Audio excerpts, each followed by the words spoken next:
And next up, we have Earthdom, a post-apocalyptic LitRPG, Ether Collapse Book Number 3, written by Ryan DeRune.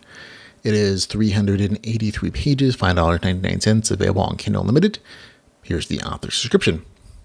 Territorial growth, ancient conspiracies, the apocalypse is getting worse. Rockland Barkclay was saved and pulled into an alternate realm moments before his death. He thought that sacrificing himself would save the Grotto and give them a chance to prosper. He wasn't expecting to open his eyes reborn on the altar. Gaia has ordered the Golems to protect humanity, but their protection against the environment is sending humanity to the brink of starvation. Rocky needs to find his family, and his only option is to search through survivors one by one. Every person saved increases the population of the Grotto, but it is also another mouth to feed. After saving thousands and not finding a single familiar face, new intelligence reaches the Grotto, sending Rocky against a challenge that even the King of Apes couldn't overcome.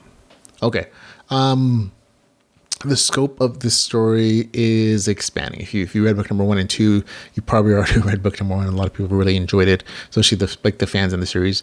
This is not the kind of story you can just jump into book 3 and kind of understand anything. There's a lot of setup, so it is so you have to read in series and in order, I should say. And the scope of this one definitely expands past the smaller stories, the books 1 and 2. The main character and his group get territory access to like the galactic equivalent of the internet, and they learn just how humanity as a whole is faring.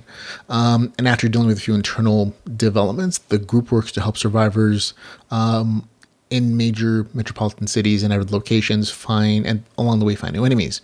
There's a good deal of action, a bit of kingdom building in the story this time, and a bit of crafting and personal development. A little less crafting and personal development, I should say.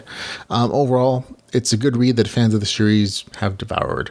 So if you enjoyed the other book in the series, you're going to like this too. I did. Gets an easy score, 7.7 out of 10. That's Earthdom, a post-apocalyptic LitRPG series, the third book in the Ether Collapse series, with a score of 7.7 out of 10.